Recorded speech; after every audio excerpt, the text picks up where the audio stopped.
y veremos a partir de ahora qué es lo que ocurre. De momento los jugadores, fíjense. Esta es la imagen. Escuchen en directo al Sardinero.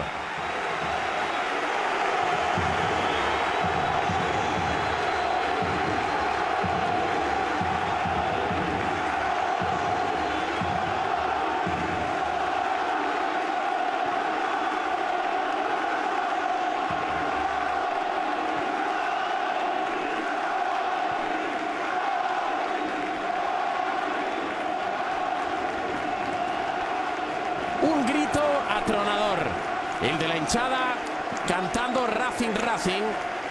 Los 11 jugadores de campo reunidos en el círculo central, todos los miembros del banquillo en el límite del área técnica. Esto solamente fue la punta de todo un iceberg que hundía cada vez más al Real Racing Club.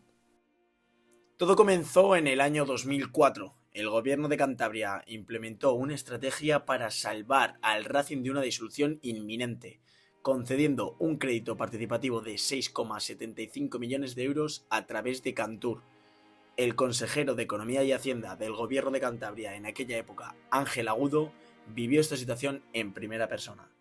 Y la otra opción era que el gobierno interviniera para evitar esta situación que considerábamos que era muy negativa. Y fue lo que hicimos, intervenir el gobierno con una operación financiera que consistió en lo que se llamó la titulización de la marca, es decir, darle un valor a la marca, por lo cual nosotros lo que hicimos fue comprar la marca Racing al club, pagar por esa marca 17 millones de euros y con esos 17 millones de euros el club levantaba una hipoteca importante en términos financieros que tenía y a la vez se obligaba a pagarnos durante 11 años 2 millones de euros para, utilizar la marca. Así, el 29 de diciembre de 2005, la empresa Dumbiro Ventures adquirió el club con la condición de asumir el crédito participativo.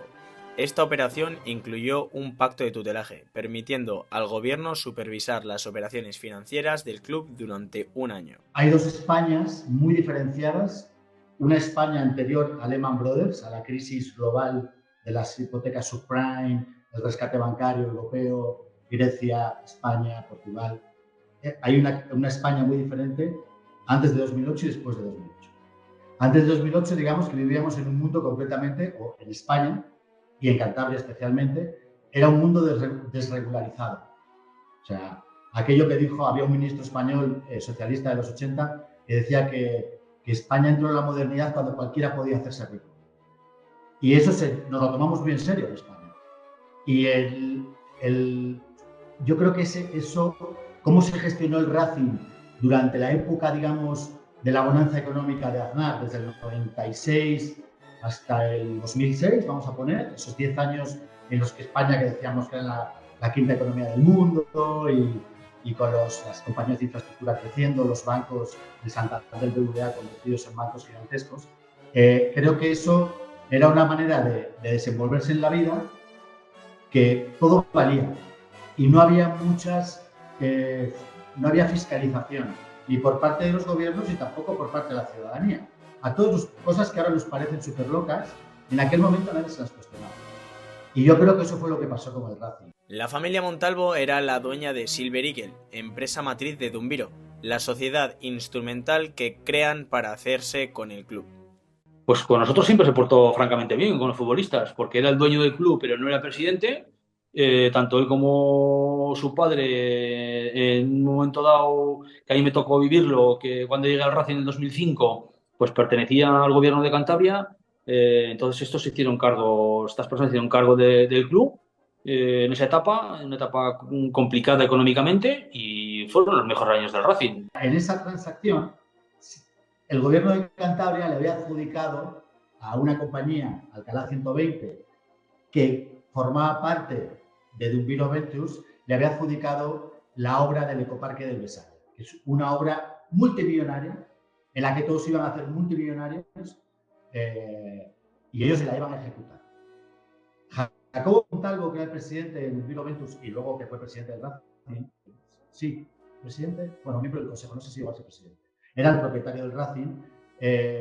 Jacobo Montalvo, en la comisión de investigación del Parlamento de Cantabria, declara que él se hace cargo del Racing porque le habían otorgado esa obra, le habían adjudicado esa obra. Era como, ok, yo te doy la obra del Ecoparque de Besaya, pero tú me tienes que comprar el Racing porque para mí políticamente es súper importante y esto hay que mantenerlo, y casi que se lo enchufan así, ¿no? Entonces, cuando se hace la venta, esa adjudicación del Ecoparque de Besaya se había anulado precisamente por una denuncia de otro propietario del Racing, Santiago Díaz, que era el dueño de Ascano. Entonces, digamos que se quedan sin el pelotazo inmobiliario. Y tener al Racing, que nada más que da pérdidas, porque habían puesto a un presidente del club, que era Francisco Pernía, que a su vez era chofer de Jacobo Montalvo, el propietario de Dumbino, y que fue un desastre. O sea, una gestión desastrosa, yo creo, por incompetencia. Tuve una cena en Santander, el restaurante La Bombi. Bueno, pues en La Bombi estuvimos cenando Salvador Blanco, Ángel Agudo, Luis Egusquiza, Francisco Pernía, José Serrano Minchán, director financiero de Grupo Silver Eagle, y yo. Y le puedo decir que la cena fue bastante tensa, porque no me quiero escurrir de ninguna de las preguntas, pero ahí es cuando me enteré de un poco de lo que iba el tema. Hubo una persona, consejero de Economía, que me dijo, bueno, pues si no entráis en el Racing, os vais a quedar sin Ecoparque. Ecoparque Besaya. Claro. Y yo ahí reconozco que me irrité un poco y dije, Ángel, a mí Ecoparque Besaya no me compensa este dispendio. Me levanté de la mesa, fui al baño del establecimiento, y cuando volví me dijeron que otro de las personas que estaban en la mesa dijeron, Jacobo no es que se quede sin Ecoparque Besaya, es que su constructora no va a hacer una puta obra en el resto de España. Y cuando él comenta, él fue más preciso todavía de lo que has leído en la comisión de investigación, porque dice exactamente el día y la hora en que yo os lo dije, y el sitio. Restaurante La Bombi, un sábado a las 10 de la noche. Bueno, pues yo ese sábado a las 10 de la noche estaba en Madrid. Era Fitur. Y estaba con el gobierno de Cantabria en la fiesta que organiza el gobierno de Cantabria en la Feria de Turismo de España, que se hace todos los años por el mes de enero. Por tanto, no es verdad. En 2006 se sembraron las bases de lo que después sería el Racing de Alí, una de las épocas más oscuras en la historia del Racing. Fue el 26 de mayo de ese año cuando el empresario cántabro Francisco Pernía asume la presidencia del Racing de Santander con la promesa de mejorar el rendimiento deportivo del club, sin esperar todo lo que a partir de ahí se desencadenaría. No era tan ideológico, Pernía no es tan listo como la gente piensa. O sea, es muy listo para la vida. El tipo ha sido panadero, piloto de carreras, monje trapense, ahora está aquí en Latinoamérica haciendo negocios de energías renovables, ha sido presidente del Racing, formaba parte de la Junta de la Federación Española, fue candidato del Partido Popular en Cantabria. Eso es un tipo, es un superviviente. Pero entra como un completo outsider, es decir, como no es la típica persona que tiene una participación social en la ciudad, conocido y que de repente, o que va además, porque yo creo que además él mismo decía que era la primera vez que entraba en un campo de fútbol o que ve un partido, o sea, una cosa también absolutamente rara, ¿no? Que le decía que no tenía ninguna vinculación con el mundo del fútbol y que no... que vamos, que no, como que no había entrado en un campo de fútbol en su vida o algo así, llegó a decir o algo así. Outsider, Bernardo Colsa, presidente de la Asociación de Peñas Racinguistas durante los años 2011 a 2014, no lo tiene tan claro. Porque Pernía era una persona que ocupaba un puesto muy destacado dentro del organigrama político de un partido concreto, que era el partido que estaba en la oposición en el año 2011, que ese señor se reunió con el que fue candidato a presidente y posteriormente presidente varias veces antes de que se produjeran las elecciones, y que nada, es para que no nos engañemos. O sea, de repente aquí el culpable de todo es una persona y los que están tapándole al que está manejando los hilos no tienen nada que ver.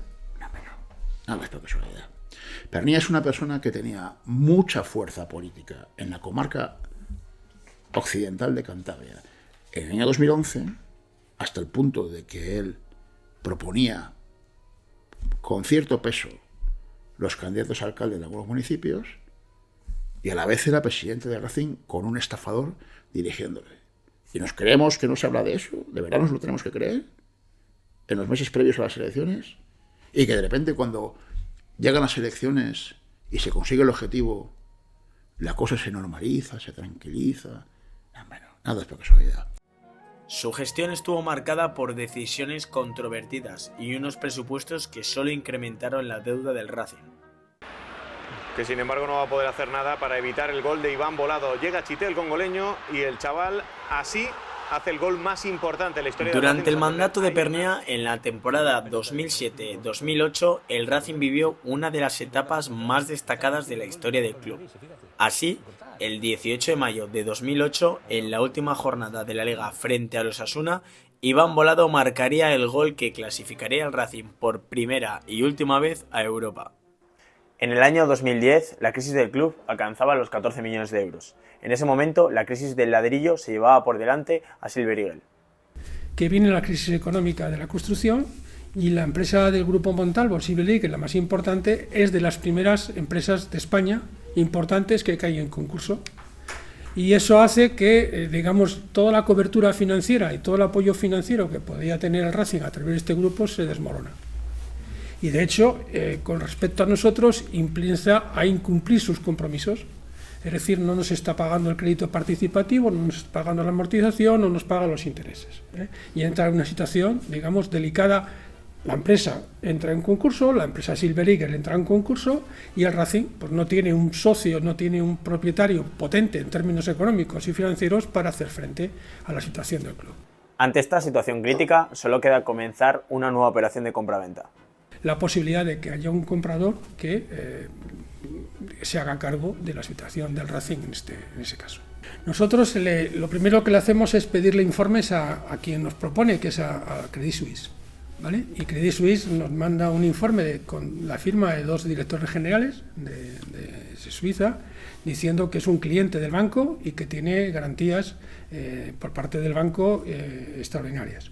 Y en segundo lugar nos remite el propio banco a través de la empresa un informe de una de las mayores consultoras del mundo de empresas, BDO, donde manifiesta el estado de cuentas de la empresa, del grupo que va a comprar el Racing, y donde más o menos lo que se dice que hay una solvencia económica y unas garantías importantes y demás que dan, digamos, verosimilitud a la solvencia económica y financiera del comprador en este caso. ¿Vale? Acabo con esto, con esas 2 premisas, es decir, un informe, digamos, de 2 directores generales de Credit Suisse, que es el que nos pone en contacto diciendo que es cliente de ellos y que es un cliente preferente y que tiene garantías importantes, y un informe de una de las mayores consultoras del mundo, equiparable a las más grandes, diciendo que esta empresa es solvente y que tiene un capital por encima del riesgo que va a invertir en el caso del Racing, y que por tanto no hay ninguna dificultad para asumir la situación del Racing. Y a partir de ahí pues entramos en conversaciones. A nosotros es importante entender por qué acaba mal.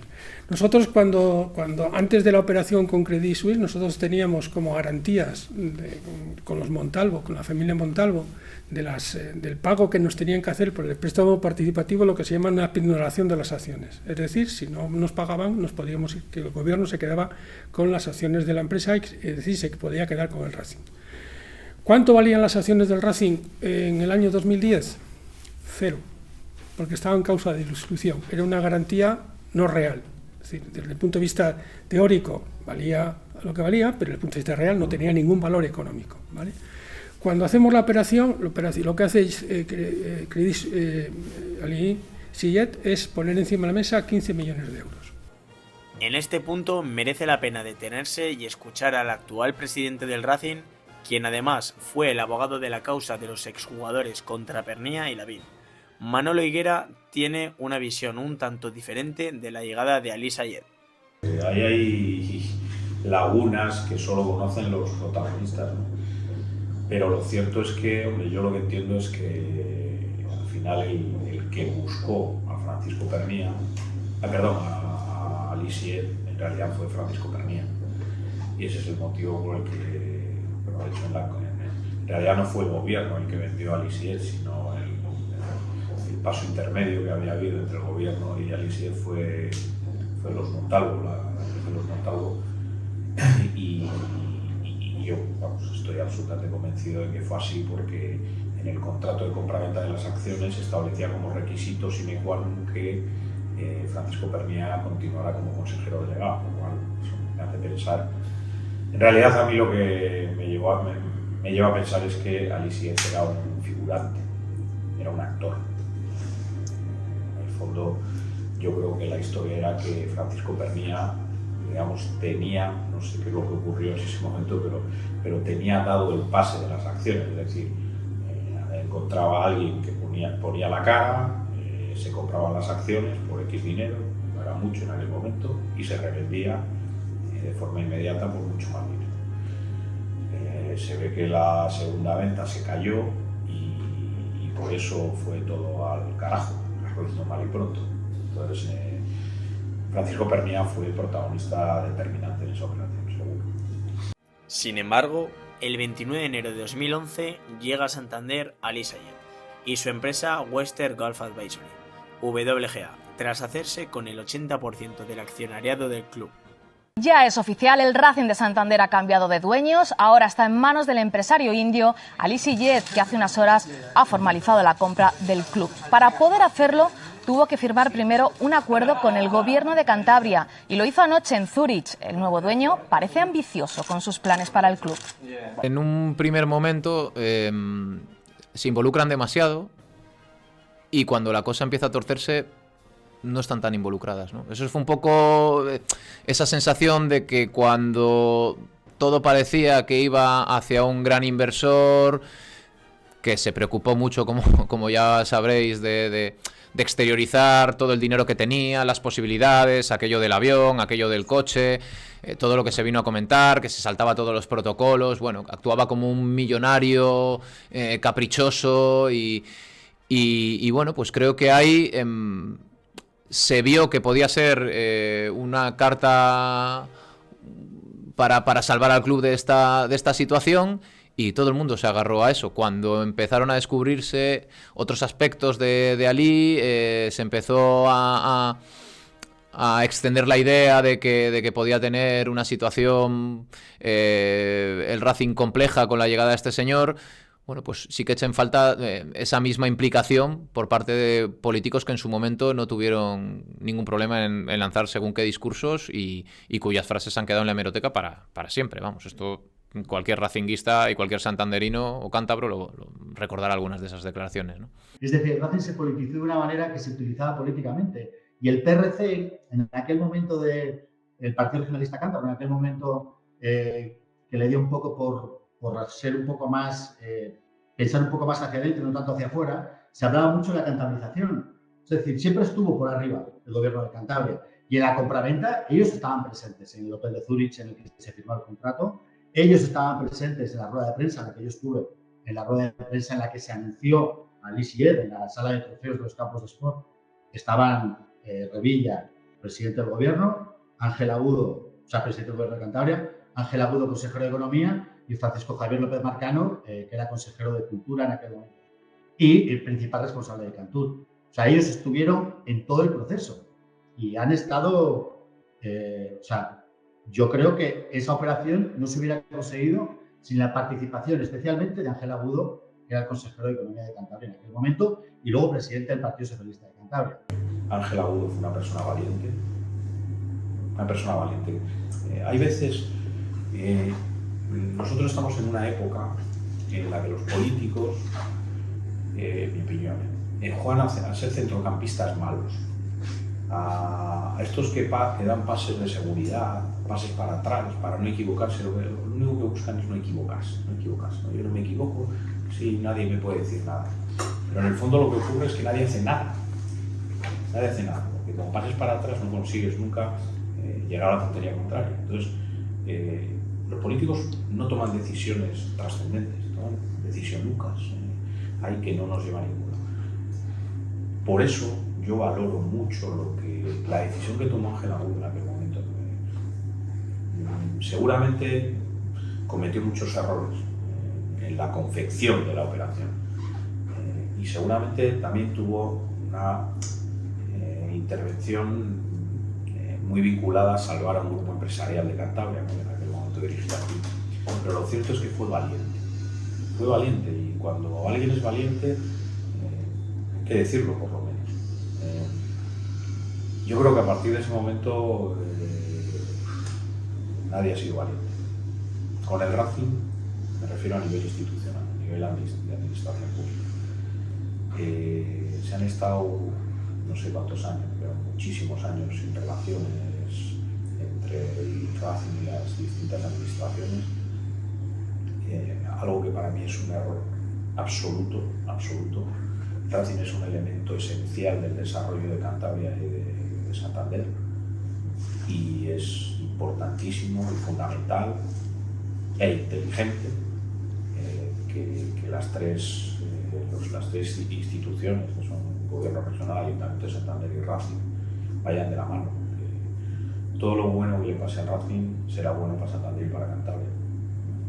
Y por tanto, en la firma del contrato a finales de enero del año 2011, nosotros recibimos el cheque de medio millón de euros. Y después aplazamos el resto de la cantidad en distintos plazos. Y teníamos un aval, en este caso de Credit Suisse, es decir, Credit Suisse también arriesga en la operación, un aval por millón y medio de euros para el primer pago, y así sucesivamente.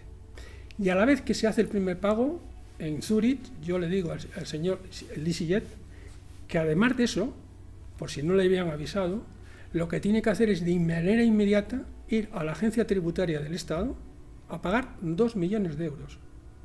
Porque si no paga 2 millones de euros, la operación no vale para nada, porque si no, la agencia tributaria hubiera embargado al club. Y lo que hace, efectivamente, después de la firma, aquí al día siguiente en Santander, a la semana siguiente, ingresar los 2 millones de euros en la agencia tributaria del Estado. Al principio todo parecía bien. Un señor multimillonario que venía a llevar al Racing a la élite del fútbol nacional.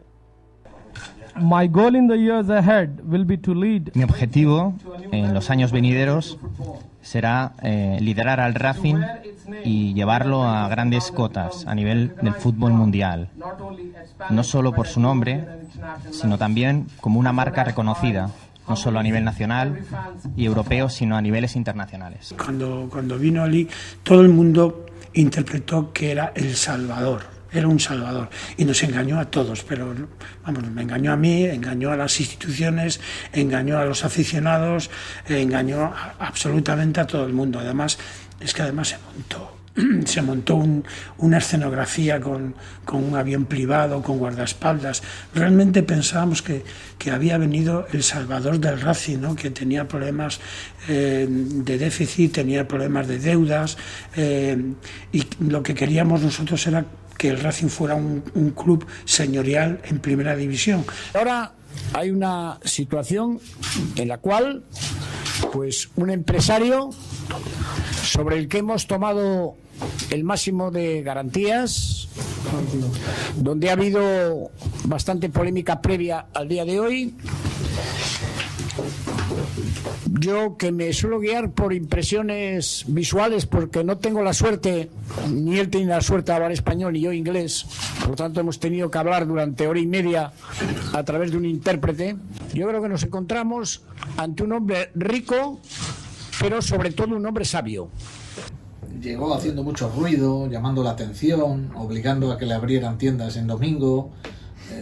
Fue todo, ahora, con la distancia del tiempo, un poco patético, porque el avión, el famoso avión, tampoco era suyo.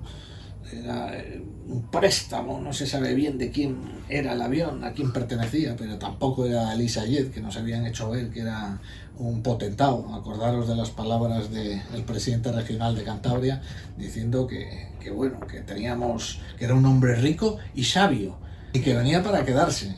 Increíble.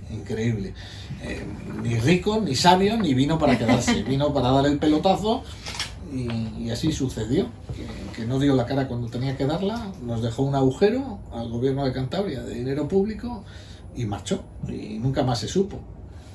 Perdón, hay una frase también muy mítica de un futbolista que decía que el primer día que lo conoció, uno de los míticos, no quiero decir el nombre, pero uno de los míticos de aquella época del club y leyenda del club, que decía que el primer día llegó como vestido de Gucci o no me acuerdo de la marca que dijo, que el segundo día le vio ya sin afeitar y que el tercer día ya iba de Pull&Bear.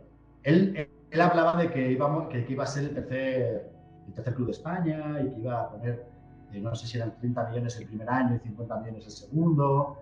Bueno, fichó a Giovanni Dos Santos, que eso sí fue bueno, no le fichó él, yo creo que fue también un chanchullo, pero bueno, trajo a Giovanni Dos Santos, pero bueno, lo trajo un tipo que estaba prácticamente retirado, que luego en Santander le fue muy bien, creo que metió 14 goles, fue el máximo goleador de la segunda vuelta en el club y tal, en la liga, de hecho, creo, en primera división. O sea, fue un fichaje muy exitoso para el Racing, pero él era un jugador semi-retirado, que estaba en el Tottenham, y además había portadas de él saliendo borracho de antros y de discotecas y así, o sea, no trajo a Hagi, no trajo a, no sé, a Roberto Baggio, trajo a un tipo... Entonces aquello a mí ya me empezó a saltar.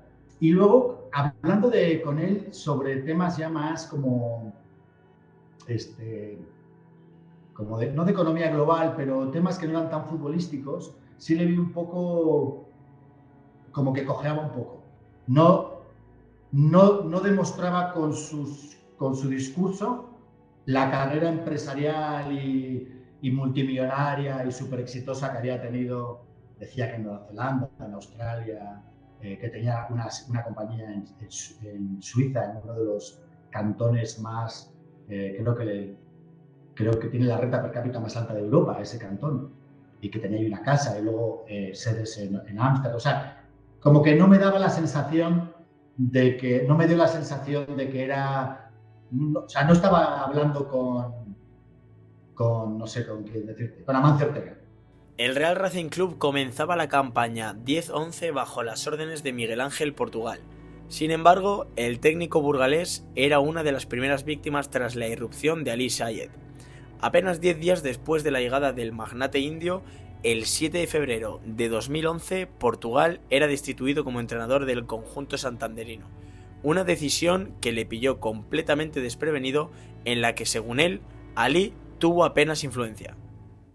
Pues mira, a mí me sorprendió porque veníamos de jugar en Zaragoza, que habíamos empatado, íbamos ganando y al final nos empató el equipo, estábamos en una situación bien en la tabla, o sea, fuera del descenso, que era lo lógico del Real Racing de mi época, y bueno, pues me llama el lunes, no sé si el lunes o el martes Pernía, que quiere hablar conmigo y bueno, pues me cuenta una película que bueno, se la cree él. Que Ali no quiere contar conmigo porque quiere cambiar de proyecto. Bueno, me cuenta un poco la película que como que haciéndome entender que la decisión es de Ali, ¿no? Pero bueno, Ali, ¿qué va a saber de mí? No sabía nada. La decisión es de él pues porque le da la gana y punto y nada más. Y así se acabó la historia. Bajo los mandos de Portugal, el Racing de Santander logró clasificarse para las semifinales de la Copa del Rey. El propio entrenador valora de forma positiva su paso por el club. Salvo al principio cuando llegué, que nos costó arrancar los 5 primeros partidos, después todo fue de corrido y tuvimos buenas clasificaciones, incluso nos llegamos a clasificar para semifinales de la Copa por segunda vez en la historia del Real Racing, y la verdad que es una historia que guardo con muchísimo cariño, muchísima nostalgia y la verdad que para mí fue importantísimo también. Según el propio Portugal, no llegó a existir un contacto con Ali Sayed. No, yo nunca. Las vías estaban cortadas porque había intereses, creo. El empresario indio se comprometió a devolver todo el crédito participativo al gobierno de Cantabria concedido en 2004 y el cual ascendía a los 6,5 millones de euros en un plazo de 18 meses, y esos 750.000 euros servirían como aval, al igual que a Dumbiro Ventus, con quien se acordó pagar 7,5 millones en el acuerdo de compra.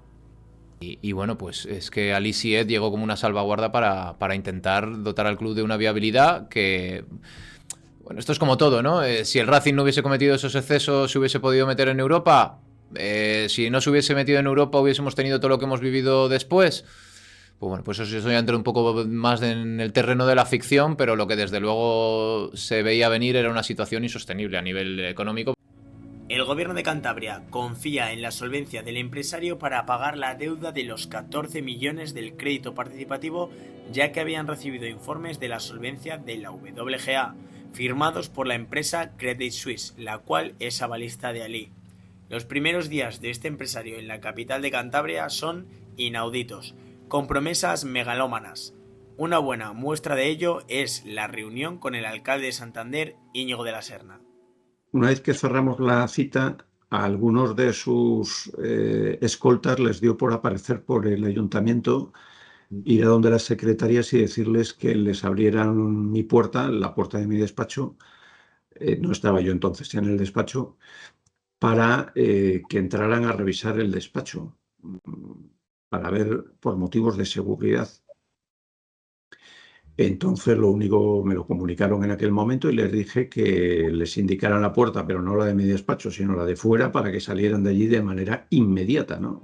Porque no era nadie un escolta privado de una persona que ni siquiera conocía para entrar en el despacho del alcalde a ponerse a revisar las condiciones de seguridad. Y entre otras cosas, la presencia o no presencia de micrófonos, por si acaso se le grabábamos, un auténtico dislate, ¿no? Llegó aquel momento, le recibí y apareció en el despacho con, no sé cuántas personas habría, pues 5 o 6 personas, y le dije que de eso nada, que no eran tantas personas que no cabían en el sofá. El ayuntamiento tiene un pequeño sofá, entonces no cabían y se pusieron de pie todos ahí alrededor de mi sofá, y dije que eso no tenía ningún sentido y que no sabía quiénes eran, y que se quedara él solo o él con alguien que le acompañara. Y entonces le sacó del despacho. Y empezamos la conversación. Bueno, él tenía ese carácter afable y tal. Quiero recordar una cosa antes también. Cuando llegó al ayuntamiento, a aquella cita, montó una tremenda ahí en el lateral del ayuntamiento, porque llegó ahí con los escoltas estos que de repente se bajaban del coche, paraban el tráfico para que pudiera bajarse él. Bueno, una cosa también de estrella del cine, ¿no? Y entonces nada, le recibí y empecé a hablar con él. Entonces el primero que intervine fue yo, para explicarle que el ayuntamiento era el dueño del campo, y que por lo tanto resultaba bastante extraño que, habiendo estado tanto tiempo en la ciudad, habiendo dado una rueda de prensa para hablar del Racing, ni siquiera hubiera llamado en ningún momento al ayuntamiento, porque la llamada que nos hace, o que me hace, y la petición de cita, es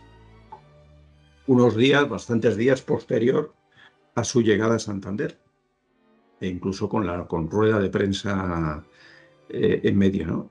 Y entonces le hice ver que no es muy razonable que al final la institución más implicada en aquel momento era el ayuntamiento, y lo sigue siendo ahora, en la medida que es el dueño de las instalaciones, por lo tanto es el actor principal, y me parecía que no había actuado bien al no tener ningún tipo de contacto con el ayuntamiento, dedicarse a las ruedas de prensa y a decir lo que iba a hacer y lo que no iba a hacer entre otras cosas, en el campo del Racing, que eran unas instalaciones municipales. Entonces, esto de que venga un señor de fuera a decir lo que va a hacer en unas instalaciones municipales sin hablar con la institución propietaria de las instalaciones, a mí me parecía que era poco educado, ¿no? Poco respetuoso. Luego ya me empezó a decir que, bueno, pues que él tenía interés en hacer una remodelación de lo que es el interior del Racing, ¿no? de las butacas. Luego me empezó a hablar del césped, de los vestuarios, luego ya de otro salto más y me habló de los marcadores y que iba a hacer otras cosas con los marcadores. Y yo a todo le dije, oye, pues me parece muy bien que pretendas hacer una inversión en el campo. Tendrán, eso sí, tendréis que hacer un planteamiento. El planteamiento lo tendrán que revisar los técnicos municipales y tendrán que ver si se puede permitir, se puede autorizar, y desde el punto de vista, digamos, normativo, urbanístico, jurídico, está todo bien, pero que a priori, desde luego, cualquier inversión íbamos a tratar de verla con buenos ojos, ¿no? Luego, no había pasado ni 5 minutos de esto cuando me empezó a decir que, bueno, que además quería hacer una experiencia inmersiva en el Racing y entonces que iba a hacer quería plantear también una remodelación de todo el exterior del Racing, de toda la urbanización, de los viales que hay alrededor. Y entonces le dije, bueno, esto ya son palabras un poco mayores, porque ahí ya entramos con, bueno, pues con que eso esté también de acuerdo, evidentemente, con los técnicos municipales, pero además guarde el proyecto que se presente pues relación con lo que pretendemos y que nos gustaría para esa zona, en términos de calidades, en términos de gestión del tráfico, de la movilidad del entorno, etcétera, etcétera. Dijo que no había ningún problema. Y entonces, como yo creo que tampoco me vio tan entusiasmado como había visto a otros representantes políticos que con casi menos ya le estaban llamando genio y sabio y no sé cuántas cosas más, y yo pues le hablaba hoy, pues como creía que tenía que hablar con un inversor que pretende hacer algo, pues dijo o debió pensar el hombre que tenía que subir la apuesta, ¿no? Y entonces me dijo que estaba pensando en hacer un gran evento de entrega de premios internacional del Racing para hacer un gran evento o grandes eventos en torno a la equitación también, porque él tenía caballos o era dueño de algún evento, de algún torneo o o alguna cosa relacionada con el mundo de la hípica. Y entonces me sugirió hacer los grandes premios del Racing, ¿no? Y entonces a todo esto yo creo que estábamos hablando en inglés. No sé si se quedó alguien para traducir algo, pero vamos, yo creo que la conversación nuestra era en inglés, quiero recordar, ¿no? Y entonces empezó a decirme cómo iban a ser esos premios internacionales y que él iba a traer aquí pues unos premios para que entregaran. Empezó a decirme Pi y tal, y yo no sabía quién era Pi. Y le dije, Pi, es que no sé yo quién es Pi, no entiendo quién me quiere decir. Pi, y Pi era Penélope Cruz. Y luego iba a venir George Clooney también a entregar unos premios del Racing. Entonces yo ya ahí, inexorablemente, ya mi mente más cuadriculada de ingeniero pasó directamente a decir, uff. En resumidas cuentas, lo puedo decir así, ¿no? Este hombre viene aquí a venderme ya una moto que es una rueda que es intragable, ¿no? Que no se lo cree nadie. Y entonces, como yo mostraba mi escepticismo y le decía, oye, yo eso, francamente, lo que me estás contando es que no me lo creo. Y ya le estaba dejando, insisto, como no le llamé sabio, ni le dije que era el hombre más importante de la región, ni le traté como tal, pues ya redobla el esfuerzo el hombre y entonces me dice, bueno, y además de todo eso, alcalde, yo quiero hacer algo por la ciudad. Y quiero hacer algo que tú consideres que podría hacer por la ciudad y demás y tal. Y entonces, en aquel momento, yo creo que se está hablando, una de las cosas que estaba encima de la mesa y que habíamos recibido algunas peticiones y tal, era el hacer una infraestructura sanitaria, un hospital para personas con daños cerebrales, que esto realmente era más bien competencia autonómica, ¿no? Tipo la que hay, yo creo que es en la ciudad de Toledo, ¿no? Me parece. Y que, bueno, a razón que fuera, estaba eso encima de la mesa, pero yo ya viendo claramente que la cosa no iba por demasiado buen camino, le dije, pues oye, pues, si quieres hacer un tema social, pues oye, pues habrá que mirar cuál, y me gustaría compartirlo con, bueno, pues con los concejales, quizá con el pleno, no sé, debatirlo internamente, pero bueno, por pensar algo, pues se me ocurre que tenga un contenido social Y dentro de ¿y qué proyectos concretos? Pues no sé, es lo que tendríamos que debatir y pensar antes de planteártelo. Pero bueno, mira, uno de los que tenemos ahora encima de la mesa, porque nos han puesto, es la posibilidad de hacer algún tipo de centro para poder tratar a estas personas, ¿no? Y entonces me dijo, dalo por hecho. ¿Cuánto puede costar?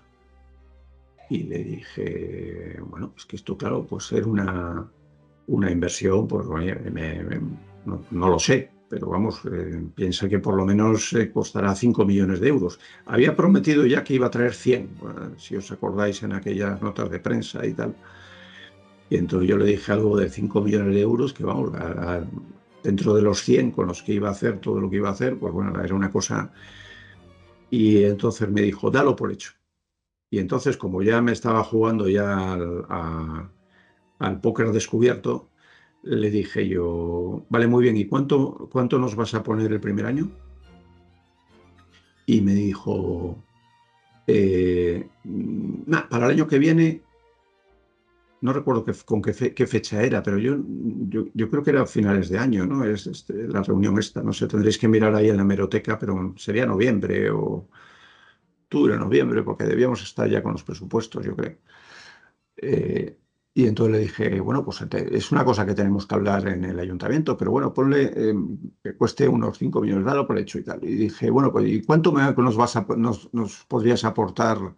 Entiendo que era una fórmula de tipo donación social o participación en alguna sociedad del ayuntamiento el año que viene. Entonces dijo el hombre, 100.000 euros. Lo que yo, 100.000 euros, teniendo en cuenta tal, pues tardamos 50 años en hacer el centro. Digo, a ese ritmo no, yo ya me habré jubilado y todavía no habremos ni podido reunir la cantidad necesaria para licitarlo. O sea que yo creo que eso es un tema que ya hablaremos, pero vamos, esta era la cuarta carta que me sacaba en el descubierto, ¿no? Y ahí ya veía yo claramente que no tenía ni pareja, vamos. O sea, que aquello no habría por dónde cogerlo, porque una persona que me venía a contar una película de que iba a hacer no sé cuántas inversiones dentro, no sé cuántas inversiones fuera, que iba a traer aquí a los mejores, y en Santander, no, yo estoy ahora en Madrid, a los mejores artistas internacionales a la entrega de premios del Racing, y que además iba a hacer unos grandes proyectos sociales, pero que en el fondo se veía que aquello todo olía a humo. ¿Qué ocurre? Que más allá de lo que podía ser la intuición que algunos entonces podíamos tener, lo cierto es que yo no tenía ninguna constancia de lo contrario, salvo cuando ya le forcé a decirle que cuánto iba a poner ya en el presupuesto del año siguiente, ¿no? Y urgirle a que presentara esos proyectos de cambio de las instalaciones. Nunca llegó a presentar nada, por supuesto, nunca llegó a presentarnos ni un solo proyecto a los técnicos municipales. Aquella fue la historia, o sea, la historia de un farsante que tampoco hacía falta ser un gran headhunter para darse cuenta que aquello que estaba vendiendo era prácticamente humo. Pernia, presidente del club, había sido una figura clave en las negociaciones previas a la compra, y su permanencia como presidente garantizaba una cierta continuidad institucional. Cambiar de presidente de manera abrupta en medio de una situación tan delicada podría haber generado más inestabilidad, tanto a nivel deportivo como institucional. Ali, al no estar completamente involucrado en la gestión directa del club, optó por mantener la estructura que existía en ese momento. Hasta que él y su familia estén en esta región y en este club de fútbol, el señor Pernia seguirá en el proyecto. Son sus ojos, su boca y sus oídos. Cuenta con él plenamente. En mayo de 2011, el compromiso de Ali Sayed con el gobierno de Cantabria para solventar la deuda no se estaba cumpliendo. Ali solo había efectuado ese primer pago de 750.000 euros. Es entonces cuando el gobierno de Cantabria decide reclamar a Credit Suisse, avalista de la WGA, los pagos. Para Agudo, la primavera árabe es decisiva. La primavera árabe. En los países árabes hay una primavera, hay unas revueltas sociales importantes y hay una situación política grave que afecta a varios países, entre ellos Bahrein, que es donde reside EasyJet, donde tiene pues una relación muy estrecha con la monarquía, porque aquello es una monarquía. Hay muertos en la capital de Bahrein, en Manamá, y hay situación complicada. Y es a partir de ahí donde empiezan los problemas. El Racing de Santander, en julio de 2011, presenta la solicitud para acogerse al concurso de acreedores, una figura jurídica regulada por la ley concursal española. La propia jueza del caso explica cómo esto sirvió para que no se liquidara la entidad y pudiera seguir compitiendo. Claro, el Racing, como os decía antes, era muy particular, porque no solamente era una sociedad, sino una sociedad anónima deportiva que competía en la Liga Profesional de Fútbol en Primera División, en la cual pues el mantenimiento no solamente depende de méritos deportivos, sino que depende de que no se produzcan determinadas circunstancias, como impago a futbolistas o impago a entrenadores o existencia de deudas. Entonces, ¿qué es lo que sucedía? Pues que cuando el Racing fue declarado en concurso, si no me equivoco, el 8 de julio del año 2011, pesaba sobre él una medida cautelar en virtud de la cual no podía fichar ni a futbolistas ni a entrenadores, esa para garantizar el impago o el pago de una deuda pendiente. Además de esto, corría el riesgo del descenso automático de categoría como consecuencia de las deudas. Y luego, además, había una petición de otro equipo de fútbol para que no se autorizase fichaje alguno por el Racing. Entonces, yo recibí una petición de adopción de medida cautelar que tenía como finalidad evitar que el Racing descendiese. Claro, ¿qué es lo que sucedía? A un equipo, a un deudor, una sociedad cuya actividad principal y todas las demás son derivadas de esa principal es competir en una competición oficial de fútbol, el hecho de no poder fichar a nadie, de no poder fichar entrenador, supone de facto la no posibilidad de realizar la actividad. También el descenso de categoría como consecuencia de la existencia de deudas suponía lastrar los ingresos económicos y dificultar de una manera enorme la posibilidad de sobrevivir, que además, en definitiva, es lo que se buscaba, que la sociedad continuase, que el club continuase. Todos los acreedores deben presentar sus créditos ante el juzgado o la administración concursal. Además, se suspenden las ejecuciones y otras acciones legales de forma dispersa.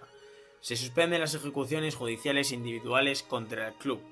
Esto significa que ningún acreedor puede actuar por separado para embargar bienes del Racing, lo que garantiza una distribución equitativa de los pagos. El 22 de diciembre de 2011 se produce la intervención judicial al advertir la posibilidad de que el concurso de acreedores sea culpable y se suspenden las facultades administrativas, pasando a ser competencia de la administración concursal. La jueza suspende las facultades de administración y disposición del club, quedando estas a cargo de la administración concursal. Esto implica que, en la práctica, el club pierde el control sobre decisiones estratégicas y financieras durante el proceso. Es aquí cuando el presidente Pernía deja de ejercer como tal, ya que se disuelven las facultades de administración y con ella su estructura directiva. Y ahora, cuarta cuestión que quiero aclarar. Parece que se me adjudica a mí la llegada de este señor a Cantabria, al cual le he visto la cara por primera vez en el Sardinero. Nosotros no conocíamos de nada al señor Ali Sayed, ni hemos participado en la traída de este señor a Cantabria para nada. Nosotros le hemos conocido, al menos yo le he conocido el día en que, víspera del partido de fútbol, vino en su avión y firmó las condiciones que nosotros habíamos puesto para levantar la pignoración de la sanción. Yo tengo la impresión que va a acabar pagando. Nosotros hemos pedido información de la empresa. ¿No quién es el dueño? No tenemos ni idea. No. Nosotros tenemos un informe del Credit Suisse de que esa empresa tiene 100 millones de capital y que es solvente para comprar un equipo como este. No, nosotros nos hemos pedido información de la empresa. Quien lo tiene que saber es el señor Pernía. Cuando te das cuenta no te lo crees, dices, no puede ser, tiene que ser una equivocación de la percepción de las noticias, tiene que haber algún fallo porque no quieres creértelo, ¿no? Entonces es un proceso de varias semanas, incluso de meses, hasta que por fin te das cuenta de que es una realidad, de que ha sido un farsante, y sobre todo cuando ya descubres que la Interpol está persiguiéndole, ¿no? por otros delitos fuera de España. Ya te digo, no es un momento, es una sucesión de noticias que no te las quieres creer y que al final, pues obviamente la realidad es la que es.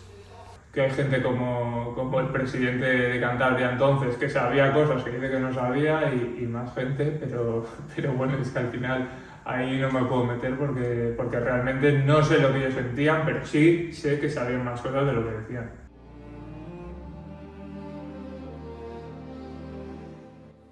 La situación no deja de agravarse. La confirmación de la huida de Ali llega con una demanda de Don Viro, quien alega el incumplimiento de contrato, al no estar la WGA pagando lo que se acordó con la familia Montalvo. Yo creo que hay una parte de negligencia y de incompetencia de gente que se creyó que eran ejecutivos de Wall Street, que iban a Zurich y hablaban con Credit Suisse, y como que eso, despachos de abogados de varias partes del mundo, aviones privados, hoteles de lujo. Yo creo que se emocionaron un poco con la vida literaria, como digo yo, no tanto con la literatura, sino con la vida literaria, y les ganaba. Y por otra parte, creo que había un plan muy chapucero, pero que existía un plan para que Jacobo Montalvo recuperara el dinero y no abriera toda la presunta corrupción que podía haber habido en las adjudicaciones anteriores que había recibido, porque además esta compañía de Jacobo Montalvo llegó a tener creo que 1.500 empleados en toda España, desarrolló toda la parte del 1 de mayo en Santander, sí era un monstruo en aquel momento, en la época precrisis. En este punto, el nuevo gobierno encabezado por Ignacio Diego contaba con la posibilidad de recuperar el control del club, tal y como explica el propio Agudo. Cuando hago el traspaso de la consejería a la consejera que me sustituyó, a Cristina Maza, pues entre las cosas que le digo, bueno, pues mira cómo está la situación, le doy un informe y demás de la situación y le explico esto que os estoy contando ahora del Racing. Digo, mira, hay una situación delicada con el tema del Racing, la cosa está así y nosotros... Es que las cosas estaban pasando, no nos dio tiempo a hacer la opción de compra porque los plazos de los contratos se tienen que cumplir. Es decir, cuando se incumple el pago del primer plazo, ejecutamos el aval, por tanto le cobramos a Credit Suisse, y cuando se incumple el segundo plazo es cuando podemos instar a recuperar otra vez las acciones. Y estábamos en ese proceso, ¿no? Y yo os lo digo a Cristina Mazas, a la consejera, que es la situación, por tanto la informo de la situación y cuál hubiera sido nuestra decisión. Y nuestra decisión hubiera sido esta, ¿vale? Pero ahora ya vosotros sois los que gobernáis, tenéis que tomar la decisión. Bueno, la decisión fue a las pocas semanas de instar al Racing a presentar un concurso de acreedores. Yo creo que una institución, que un gobierno no debe tener participaciones en una... Bueno, la puedo tener a título personal, yo tengo alguna participación todavía del Racing a título personal, muy pequeñita, vamos. Pero no debe tenerlo, no debe tener ningún tipo de participación de ese estilo. Ahora, ya desde el punto de vista de que haber ejercido esa opción hubiera sido en términos económicos más beneficiosa para el propio gobierno y tal, pues eso ya lo desconozco. Pues es una buena pregunta. Probablemente la tendría que responder el propio Nacho Diego, ¿no? Pero creo que hay una clave que es el temor, y que creo que trasciende un poco a lo que era la situación económica del Racing en aquel momento. Hay una clave política que siempre he creído que está ahí, y que les afecta tanto al Ayuntamiento de Santander como al Gobierno de Cantabria, a distintos niveles y en distintas etapas se puede ver de una u otra manera, que tienen mucho miedo a asociarse directamente con el Racing. Por un lado, porque cuando en otros momentos históricos se ha hecho, pues han podido ocurrir cosas como las que han ocurrido. Y por otro, porque no tienen tan claro que su electorado lo vaya a compartir. Es que creo que hay veces que es mejor moverse en un terreno o que ellos consideran que es mejor moverse en un terreno gris bueno, yo apoyo al Racing, soy racinguista, es el representante número 1 de Cantabria, pero no me voy a implicar ni a nivel de patrocinios, y en este caso que era, bueno, prácticamente meterse de lleno en la propiedad del club. Yo siempre lo vi imposible, no era una vía que realmente pensase que se iba a activar, y bueno, pues me hubiese sorprendido mucho que hubiese sido la salvaguarda para el Racing. Por desgracia, Cristina Mazas ha decidido no participar en el documental. De hecho, el no ejecutar la opción de compra viene de la mano con otra idea, la posibilidad que se sondeaba en los entornos políticos de Cantabria, especialmente en los del Partido Popular, de refundar el Racing de Santander. El tema de la refundación, que en esa época se oyó mucho, a nosotros nunca se nos planteó. Nosotros lo que queríamos es dar viabilidad al club real. Otra cosa es que otros clubes en esa época se refundaron. No sé si fue el caso del Málaga o alguno más, se refundaron. ¿También para qué? Pues para liquidar deudas cero y empiezo de cero. En este caso, esa era una posibilidad, lógicamente, porque el club estaba muy mal económicamente. Muy mal económicamente. Yo creo que se debían 40 millones a Hacienda, creo, y a la Seguridad Social. 40 millones creo que eran por ahí. Unos 40 millones de Hacienda. O sea, se tuvo que llegar a renegociar otra vez todo el tema de los acreedores del club. Entonces, esa era una posibilidad que podía ocurrir. Si duran 15 días más esta gente, igual el club tiene que volverse a refundar. Bueno, yo no sé si al PP como partido le interesó o no la refundación del club. Hubo gente a la que sí le interesó la refundación del club, entre otras cosas porque intentaron instrumentalizar la liquidación del club actual en el fondo para hacerse con el valor de un Racing futuro, ¿vale? Ahí había gente no solo vinculada al PP, de hecho había más gente vinculada a otros partidos que al PP. Yo estaba en desacuerdo con esa opción. Había otras salidas, como después se demostró, pero bueno, también eran muy respetables las personas que defendían esa actitud. Yo creo que eso fue un elemento discordante de dos grandes grupos que querían la salvación del equipo, ¿no? Que querían la salvación del club, pero por caminos diferentes. Al final, pues, se eligió el que yo defendí y el que defendíamos casi todos los aficionados, que era mantener la esencia del Racing de 1913, ¿no? Yo nunca aposté por la refundación. Creo que quienes lo hicieron aprovecharon todo lo que estaba pasando para posicionarse abiertamente hacia una refundación por determinados intereses, a saber cuáles eran. Yo desde luego entendía que el Racing tenía que seguir siendo el Racing y que había fórmulas para, con mucha paciencia y mucha pelea y evidentemente un trabajo encomiable y probablemente momentos delicados a nivel deportivo como los que nos ha tocado vivir, había fórmulas para sacar al Racing adelante sin refundarlo. La refundación fue una idea que nunca apoyé y que además creo que aquellos que llevaban el discurso, ya lo sabréis un poco, de son los mismos, de que había una implicación absoluta del gobierno en todo lo que pasó. Creo que sin entrar a valorar hasta qué punto estuvo implicado el gobierno de Cantabria en ese momento, creo que nadie te garantiza que en el día de mañana, en los problemas que puedan volver a surgir, vuelva a pasar algo parecido, ¿no? Entonces, era volver a resetear, empezar de cero, con el argumento de que el club tenía una carga detrás insostenible, pero nadie nos podía asegurar que empezando desde lo más profundo del fútbol e iniciando la actividad a nivel societario, poniendo el contador a cero, como quien dice, nadie nos podía asegurar que eso no volviese a pasar, y lo que sí que perdíamos era el carácter de equipo, pues como ahora, más que centenario. La afición no dejó morir a su equipo, la afición luchó porque su equipo viviera, y la afición ha conseguido que el Racing viva y perdure.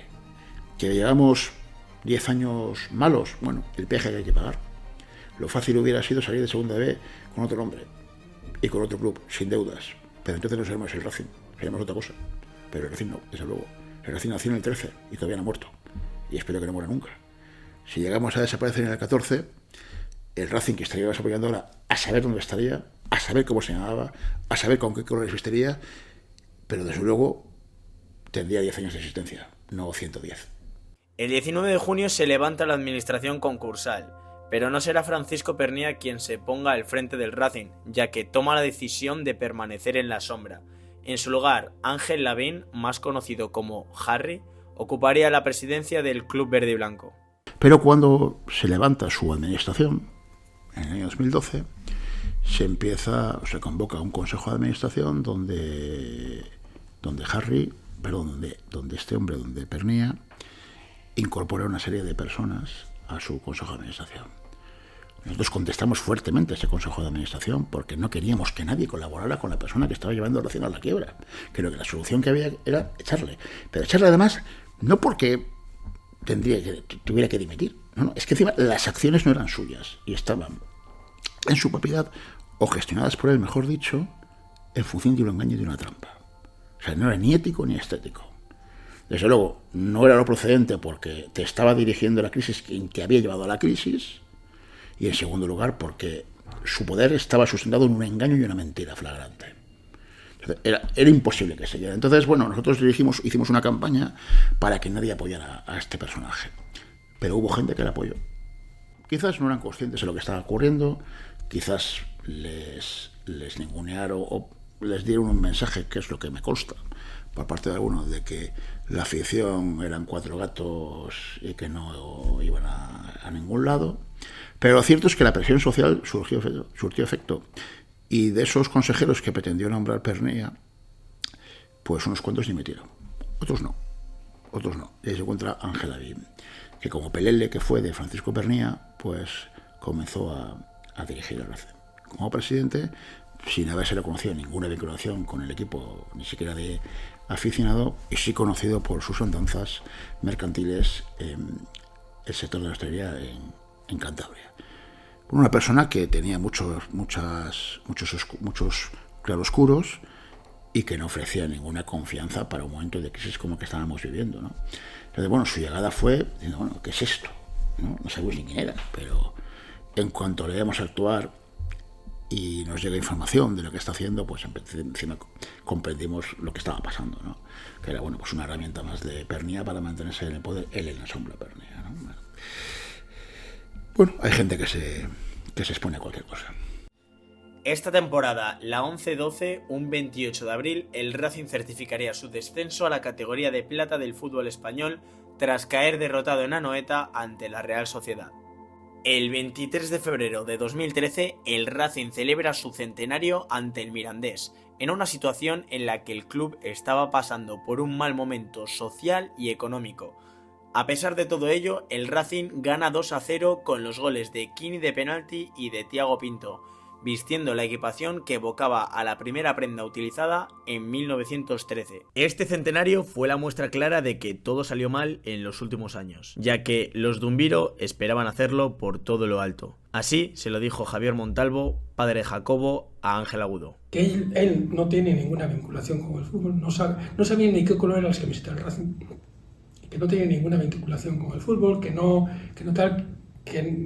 creo que es mejor que no lo coja. Tanto al padre, que es el que en aquel momento era el presidente de la compañía, el que toma las decisiones y demás, de convencerle de que no lo coja.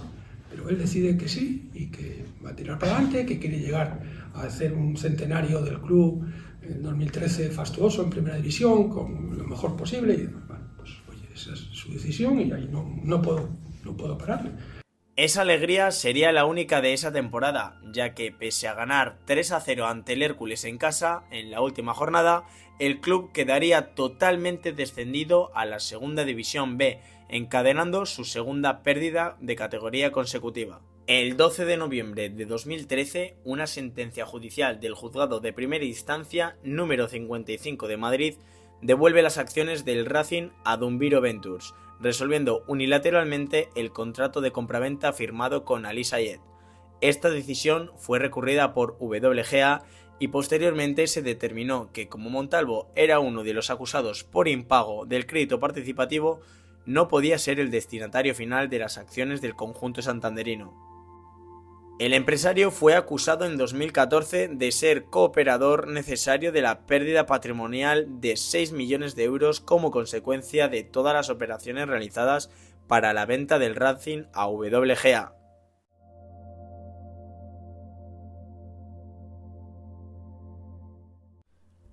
A comienzos de este año, la crispación y la mala gestión del club llegó a un punto de no retorno. El 8 de enero, en el partido de ida de los 16avos de final de Copa del Rey frente al Almería, los jugadores del Racing de Santander, al comienzo del encuentro, permanecieron quietos en el terreno de juego durante los primeros 15 segundos en señal de protesta por los impagos de salarios por parte del club. El malestar general en las gradas derivó en incidentes violentos con aficionados asaltando el palco y llegando a agredir al presidente Ángel Lavín. Pintado, por así decirlo, que estaba puesto por Pernía. Cada vez que nos reuníamos los capitanes con él, yo en este caso que era el capitán, ahí sí tuvimos hasta 8 meses sin pagos, creo que fueron. Él no sabía qué decirte porque trasladaba la palabra de Pernía, ¿no? Él, cuando teníamos una reunión importante o algo, le transfería por lo que habíamos hablado y a los 2-3 días nos venía con la mentira, pero que le había dicho Pernía en este caso. Era una situación muy difícil, se habían marchado 3 jugadores importantes y los capitanes estábamos viendo que esto no íbamos a poder lograr el ascenso si seguía la cosa así. Entonces creo que llevamos bastantes partidos sin perder y en Zamora ya vimos que el equipo iba en picado porque esa situación no se iba a poder sostener. Y entonces perdemos 1-0 en Zamora, me acuerdo, y bueno, yo como capitán con Francis, que me llevaba muy bien con él, obviamente compartía también habitación con él, al acabar el partido en el autobús fuimos a hablar con el míster y dijimos, míster, hay que hacer algo porque estamos todavía en enero y esto, aunque saquemos, no sé si hagamos 4 o 5 puntos, no lo vamos a poder mantener si la cosa sigue así. La gente está ya muy quemada, no es lo mismo, aunque te estén sin pagar, de ir primero, estar el ambiente que sea bueno dentro de todo lo malo, a cuando ya encima empieza a haber derrotas, la gente empieza a estar quemada, o, lógicamente, como te pasaría en cualquier trabajo. Y bueno, pues decidimos tomar una medida drástica y al final, antes de llegar a Santander, a través de Paco, bueno, eso, hablamos y decidimos quedar con un bufete de abogados a las 3 de la mañana, creo que era 2 de la mañana, que volvíamos de Zamora. Nos presentamos allí y bueno, ahí estuvimos los capitanes hablando con los abogados y el presidente como hasta las 6 de la mañana y a la mañana siguiente se lo transmitimos al vestuario que una de las medidas que podíamos tomar era esta, que nos podía acarrear consecuencias, porque claro, para nosotros como jugadores te podían quitar la licencia profesional y, o sea, no podías jugar al fútbol igual en 2-3 años. Eran medidas que podían repercutir muy negativamente sobre nosotros. Pero bueno, la gente estaba muy quemada y en cuanto se propuso esa idea, la gente fue para adelante. Yo cuando vi a cada uno la ilusión que tenía y que iban a decir que sí, pues dijimos, mira, vamos con todos hacia adelante, que pase lo que tenga que pasar. Creo que la gente va a estar con nosotros, que era fundamental que para nosotros el público y la grada estuviera con nosotros y a partir de ahí tomamos una decisión y fuimos con todos a por ellos. Mucha gente era incrédula, no se lo creía, que en un cuarto de final de Copa del Rey iban a venir al estadio y no íbamos a jugar. Entonces pues se me hicieron las horas muy largas. Encima ese día creo que jugábamos a las 9 de la noche o así, que al final pues igual a las 5 de la tarde igual comes, vienes, pero comer a la 1 de la tarde esas horas hasta el final, pues como te digo, el presidente me seguía llamando, ya no cogía el teléfono, en plan de amenazando de que teníamos que jugar. Sí, pues fue quitarme un peso de encima, mira, ya ha pasado todo, ahora que tengo las consecuencias que tengan que tener, pero eso, quitarme un peso de encima sobre todo. El Racing acaba eliminando al Almería, obteniendo el pase a los cuartos de final. Mientras esto sucedía, el Racing agonizaba a nivel económico, teniendo que rogar a Hacienda que no ejecutase la deuda. En 2014 el club estaba, tenía una deuda de 12 millones de euros con Hacienda. Hacienda tenía todo ejecutado, todas las cuentas embargadas. Además no había posibilidad jurídica de aplazamiento porque se había incumplido un convenio. Harry había firmado un convenio con la agencia tributaria y le había incumplido, con lo cual jurídicamente era imposible un nuevo aplazamiento. Bueno, en aquel momento lo que había que hacer es pedir, rogar, suplicar que permitieran un poco, que dieran tiempo a intentar sanear. Esa primera reunión fue verdaderamente desagradable, o sea, muy desagradable, y sinceramente lo tengo que decir, no por la agencia tributaria, sino por algún responsable del club, que en aquel momento era consejero, no entendió la situación, no entendió que cuando vas a pedir tienes que ir pidiendo, no exigiendo. Posteriormente, hubo un cambio de consejo al mes y medio, una cosa así, y ahí ya hubo un cambio de actitud. Ahí sí que hubo gente que fue a Madrid, y yo, que tenía relación personal con los máximos responsables de la agencia tributaria en Cantabria, pues digamos que puse mi cara y mi prestigio, mi condición, un poco como garante de que las cosas se iban a intentar ir resolviendo. Al final, al cabo de los años, y no muchos, pero que al cabo de 4 o 5 años, la deuda se canceló totalmente y bueno, es algo de lo que era una cosa absolutamente clave, un punto absolutamente clave para el futuro del club, para que tuviera futuro, no para el futuro, sino para que tuviera futuro, y realmente pues algo de lo que yo estoy bastante orgulloso, sinceramente, de haber conseguido mantener la vida a base de que la agencia tributaria no ejecutara continuamente al Racing. El 22 de enero se disputa la ida, cayendo derrotado el conjunto cántabro 3-1 ante la Real Sociedad, anotando el único tanto verde y blanco el delantero costamarfileño Mamadou Koné. 8 días después, en la vuelta de la eliminatoria ante los donostiarras, en una noche en el Sardinero que quedará para la historia, el Racing escribió una página que trascendió el fútbol y que dio la vuelta al mundo. Una página de dignidad. Minuto 1. El pitido inicial suena, pero los jugadores no se mueven. No hay carreras, no hay pases, no hay goles, solo unidad. Abrazados en el centro del campo frente a miles de almas que entendían que, aquella vez, el balón podía esperar.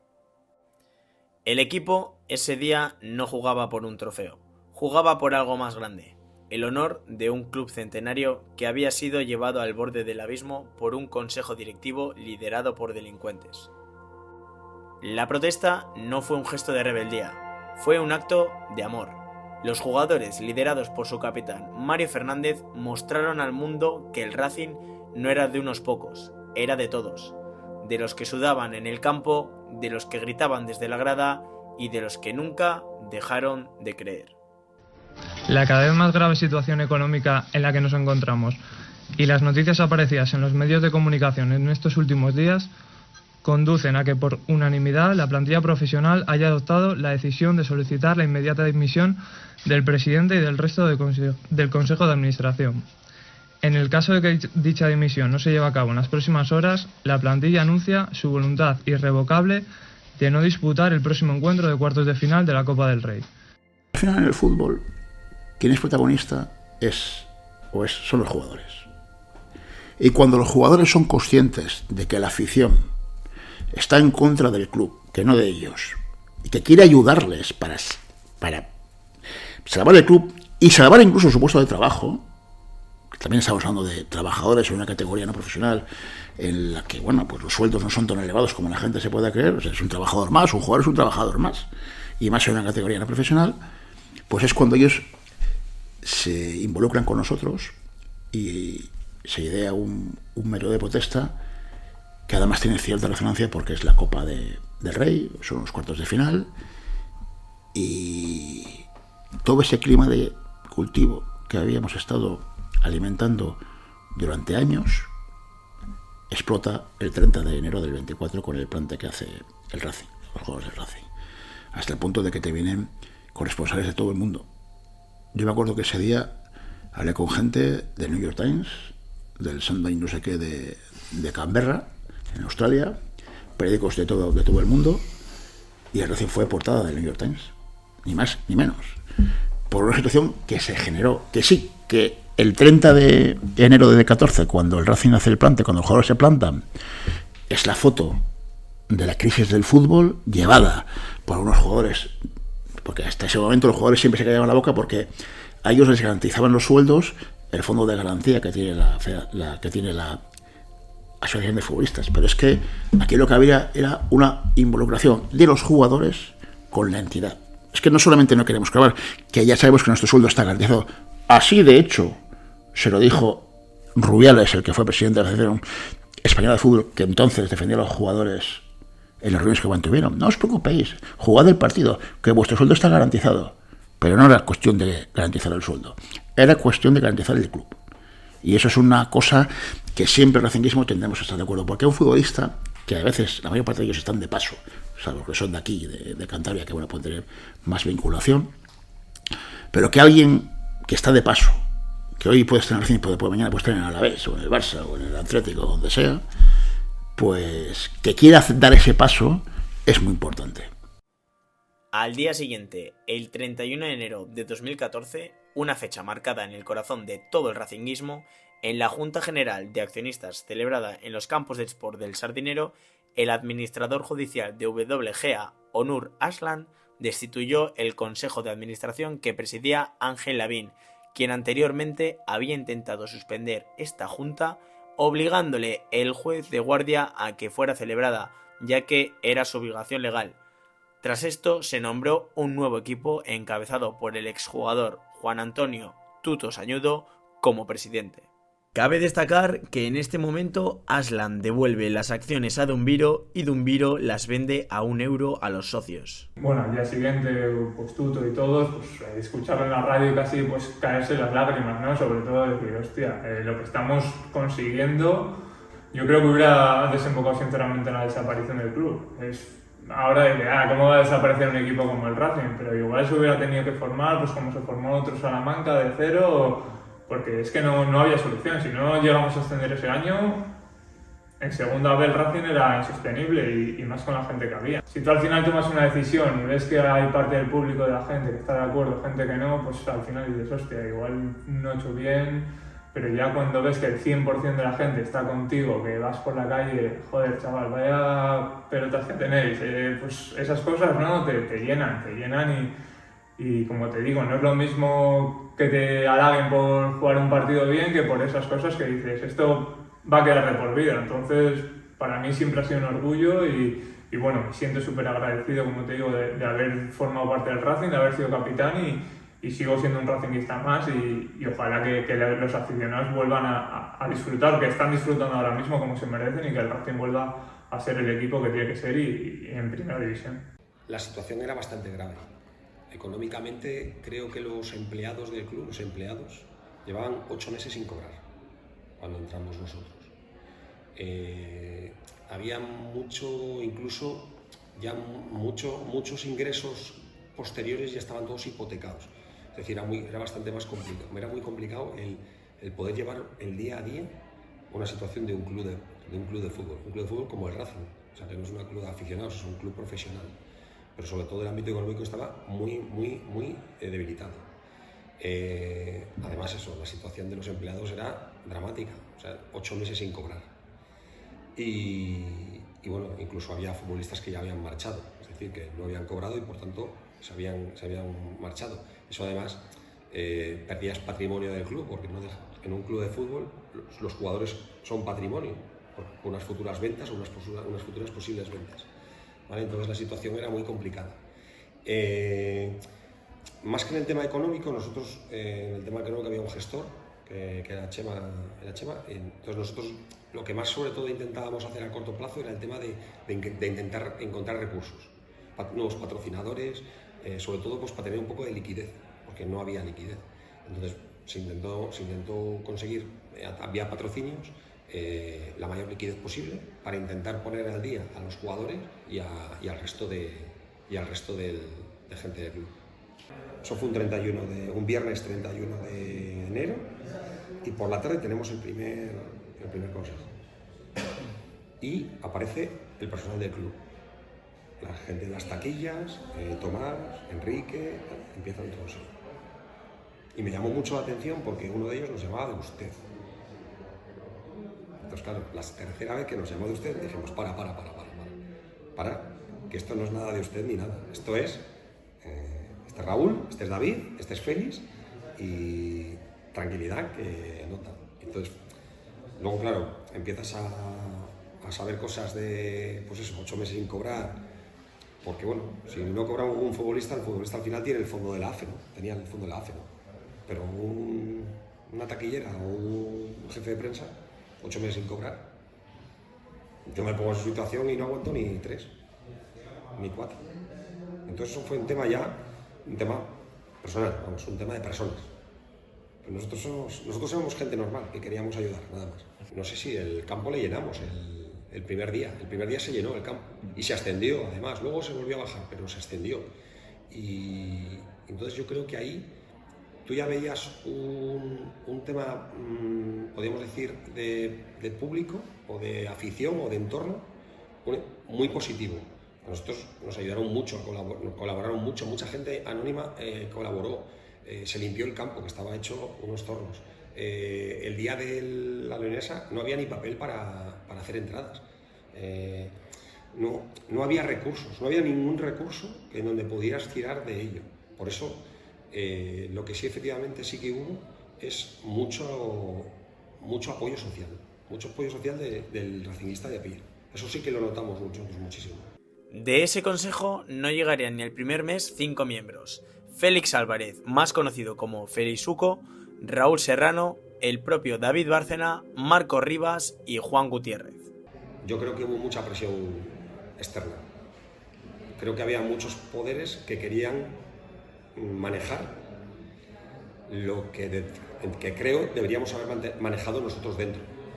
Eso llevó a bastante desconfianza entre nosotros, entre el Consejo, ¿vale? Creo que no seguimos adelante por falta de confianza y también a veces por falta no de tomar la decisión, sino por lo que os he comentado antes un poquitín, que estás un poco deprestado. Entonces, te cuesta más tomar la decisión en ese caso. Pero sobre todo la desconfianza que generaron el entorno social, sobre todo político y sobre todo de prensa deportiva, creo que eso nos llevó a mucha desconfianza entre nosotros.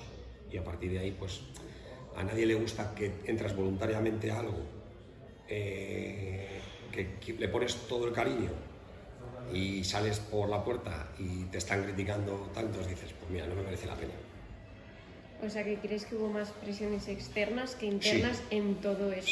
Sí. Yo creo que yo con mis compañeros no tengo ningún problema con ellos. Creo que tengo la sensación de que ellos entraron con la misma sensación que yo, es decir, que querían ayudar al club, pero que algunos de ellos tenían el problema de que tenían bastante presión desde fuera. Lo que ocurrió es que había un grupo liderado por Sainz de la Maza, que tenía en ese momento, yo creo que eran 5 consejeros, y había 3 que eran exjugadores: Pedro Alba, Paco Liaño y Tuto Sañudo. Creo recordar, no sé si era 4 y 3 o 5 y 3, no recuerdo muy bien. Lo cierto es que este grupo de José Gabriel Sainz de la Maza, apoyado por un periodista infame en aquel momento, su único objetivo era liquidar el Racing. O sea, ellos entraron al Consejo con la intención de liquidar el Racing. Recuerdo perfectamente que hubo, creo que fue un jueves, me llamó Tuto Sañudo. Yo lo que hacía era, yo era externo, que todos al final me buscaban para las reuniones de consejo. Yo estaba a veces hasta en las reuniones de consejo, porque siempre que había algún problema pues me llamaban, por lo que fuera.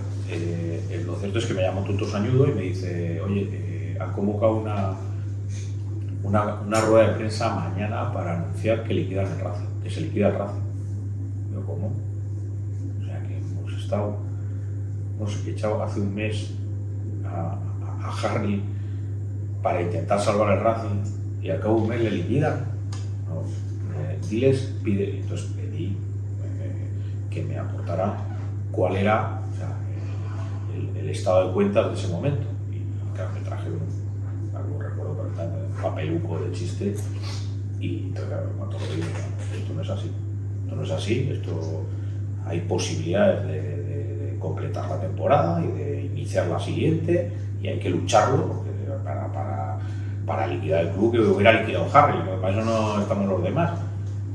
Y entonces, bueno, nosotros, claro, pues convencí a los exjugadores, dije, no, es que tiene razón, es que tiene razón, si es que tiene razón.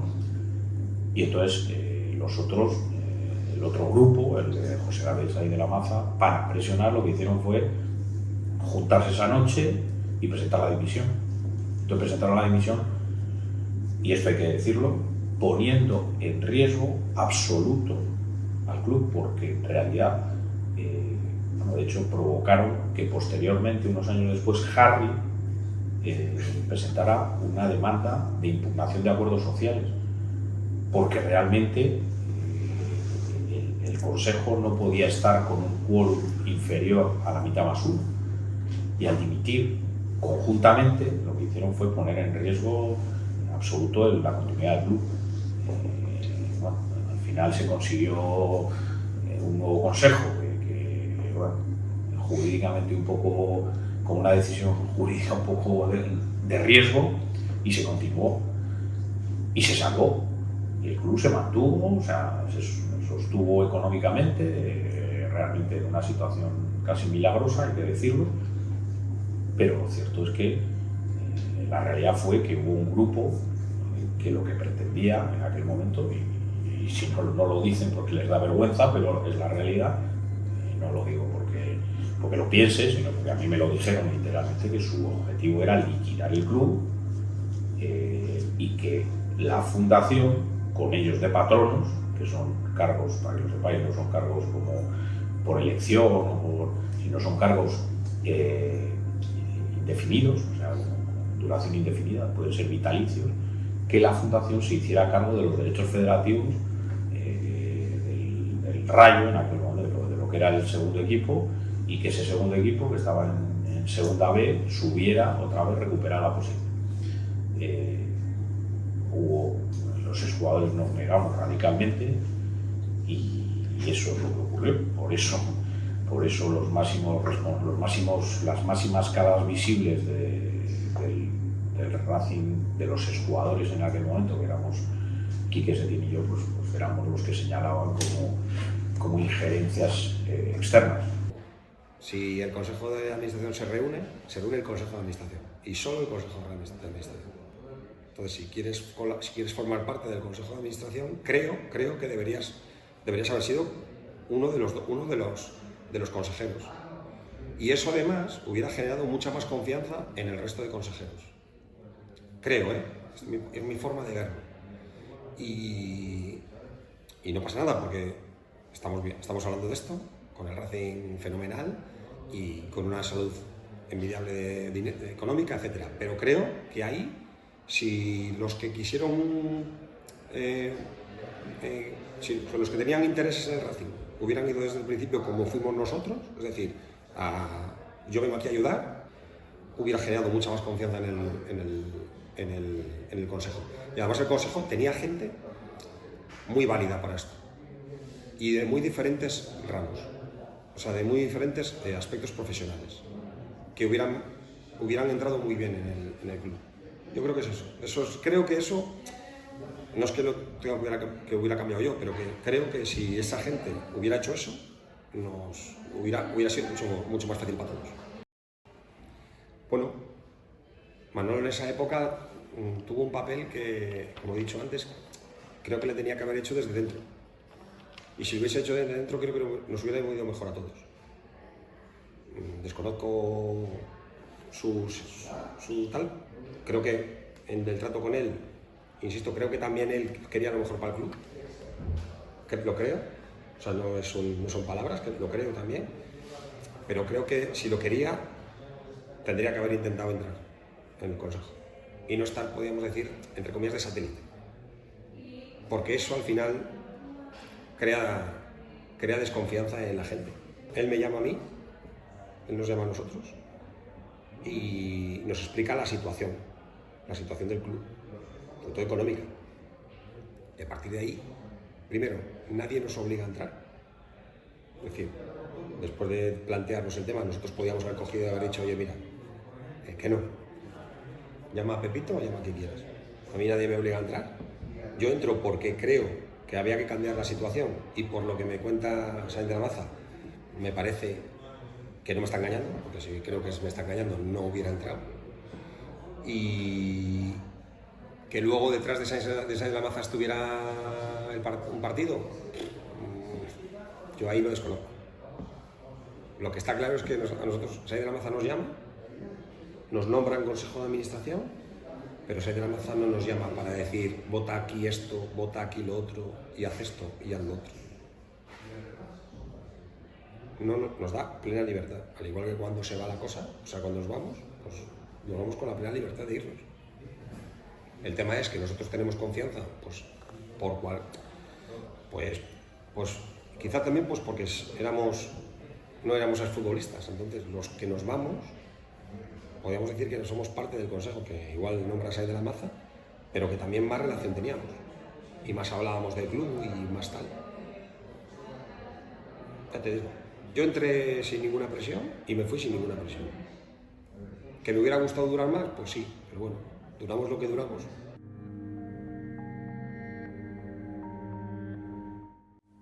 Manolo Higuera tomaría el relevo de Tuto Sañudo como presidente de la institución verdiblanca en el año 2015. Durante su primer mandato se produce un hecho histórico en el club, participando más de 12.000 accionistas en las ampliaciones del capital, convirtiéndose todos estos en dueños de una pasión. En 2017 el grupo Pitma anunció que compraba el 20% de las acciones que poseía en Moarrabi en el Racing. Con ese paquete, el entramado de Alfredo Pérez y Pedro Ortiz se hacía con hasta el 61% de las participaciones del club verde y blanco. Previamente había adquirido un paquete minoritario de una naviera de Bangladesh, representada con el consejo por David Berasategui, el cual dimitiría junto a Manolo Higuera, y anteriormente había adquirido en torno a un 30% con un préstamo participativo de 1,2 millones. Pero al comprar el Moarrabi, la sociedad prestamista de la operación de Zurich en el mes de enero de 2011, Pitma no solo compró las acciones, sino que se quedó con la sociedad con un capital social de 1.672.000 euros, la misma cantidad que tenía en acciones en el Racing, y con sus derechos de cobro como acreedor privilegiado en el concurso mercantil. Desde el verano de 2023, la empresa cántabra Sevman Sports International, gestionado por el que fuera presidente del Racing Manolo Higuera y el argentino Sebastián Ceria, posee la mayoría de acciones del club, el 74%, tras venderles Pitma el 100% de su participación, iniciando así Higuera su segunda etapa al frente de la institución. Lavín ya había sido condenado por el juzgado de lo penal número 1 de Santander y había recurrido la sentencia. El 15 de julio de 2022, el Tribunal Supremo resolvía el último recurso de casación interpuesto por la defensa de Francisco Pernía por gestión irregular durante su periodo al frente del club entre 2006 y 2011. El alto tribunal lo absolvía de varios delitos y reducía la pena inicial, pero confirmaba su responsabilidad en uno de los casos de apropiación indebida. La sentencia mantenía que Pernía había desviado 42.970 euros del club a una empresa sin relación con la entidad durante la gestión de la escuela de fútbol Racing Primavera en Brasil, creada para formar jugadores para el club cántabro. Por este hecho se le imponía una pena de 1 año de prisión, que no requeriría su ingreso en la cárcel junto a una multa económica. El Supremo también eliminaba las indemnizaciones y las multas correspondientes a los delitos de los que había sido absuelto, como la adquisición de un coche de lujo, un Audi S8 de 84.000 euros, para su uso exclusivo con cargo al club, y el pago de 100.000 euros a la empresa de José Campos por rescisión contractual. Además, aplicaba la atenuante de dilaciones indebidas, ya que los hechos habían ocurrido hacía más de una década. La resolución, firme y contra la que no cabía recurso, reducía la pena inicial de la audiencia provincial, que había condenado a Pernía a 4 años de prisión, dejándola en 1 año y sin ingreso penitenciario. Por su parte, en el año 2020, la Audiencia Provincial de Cantabria condenó a Ángel Lavín, también conocido como Harry, a 2 años y 9 meses de prisión por delitos de administración desleal durante su época como presidente del Racing. Lavín ya había sido condenado por el Juzgado de lo Penal número 1 de Santander y había recurrido la sentencia. La resolución de la Audiencia Provincial aprecia la concurrencia de la atenuante de dilaciones indebidas en este procedimiento, iniciado hace más de 8 años por la Asociación de Exfutbolistas de Racing, liderados por Manolo Higuera. Una sentencia de condena penal, creo que fue de 1 año y medio, a Francisco Pernía, que no está en lo que se llama remisión condicional, y luego a Ángel Lavín pues estuvo hasta 1 año en prisión permanentemente. Luego tuvo una fase en la que lo que se llama el tercer grado, que es dormir en prisión, y ahora ya está en libertad condicional, porque ya ha pasado, no sé si ha pasado 1 año y medio, pero por ahí. ¿Tú sientes realmente que se hizo justicia? Mira, lo de hacer justicia es todo un poco relativo. Lo que era importante en aquel momento era que públicamente estas personas aparecieran como lo que fueron delincuentes. Era mucho más importante la exposición pública que la condena. O sea, aquí realmente que se consiguiera una condena penal de esta gente fue realmente un milagro, porque tienes que tener en cuenta que cuando se inicia la querella, la única documentación que tenemos estaba en el club, la tenían ellos. El club era de ellos, lo gestionaban ellos, ocultaban la documentación, la información. Realmente al final, poco, y aquí sí que es lo que me siento orgulloso, es poco por iniciativa personal y por buscar, se les consiguió encontrar delitos, llamémosle, residuales. Lo gordo lo habían hecho desaparecer absolutamente, no era posible. Pero a mí me parece que para el racinguismo, el que se declarara la culpabilidad, la condición de delincuentes de ellos dos, para mí fue absolutamente suficiente. A mí no, que estuvieran más en la cárcel o menos, o que entraran o que no entraran, era una cosa casi residual. Lo cierto es que han desaparecido totalmente del mapa de Cantabria, del mapa del Racing por descontado, ya eso hace muchos años, pero el mapa de Cantabria han desaparecido y no van a volver. Y bueno, pues eso gratifica. Yo creo que por lo menos el tiempo ha puesto a cada uno en su sitio, y eso es importante. El otro juicio, en el que estaban implicados, entre otros, Ángel Agudo y el que fuera el consejero de Educación, Cultura y Deporte del Gobierno de Cantabria y presidente de Cantur, Francisco Javier López Marcano, se resolvió el 17 de enero de 2017, cuando el Tribunal Superior de Justicia de Cantabria decidió archivar la causa. No obstante, la polémica siempre quedará en el aire, ya que el abogado de Cantur, Javier Noriega, fue destituido de su puesto cuando en las elecciones autonómicas del 24 de mayo de 2015, PRC y PSOE lograron la mayoría suficiente para que Miguel Ángel Revilla volviera a la presidencia de la comunidad con los votos a favor de Podemos. El gobierno, y quedó archidemostrado por mucho que se dijo, quedó limpio. Y todas las sospechas de ilegalidad que se hicieron fueron todas mentiras.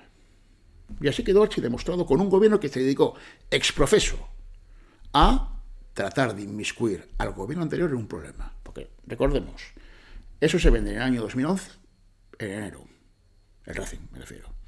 En el mayo de 2011 hay elecciones. En esos 5 meses de que transcurren desde la venta del Racing Ali a las elecciones, ya se sabe y se constata que Ali es un timo. Se sabe. El gobierno pierde las elecciones, entra un nuevo gobierno con mayoría absoluta. Y ese gobierno con esa deuda se dedica a querellarse contra el gobierno anterior por lo que dicen ellos es una venta fraudulenta. Es así. Tienen todos los elementos y resortes el poder para ir contra el gobierno anterior. ¿Y qué ocurre? Que van. ¿Y qué ocurre? Que se demuestra que no tenía razón.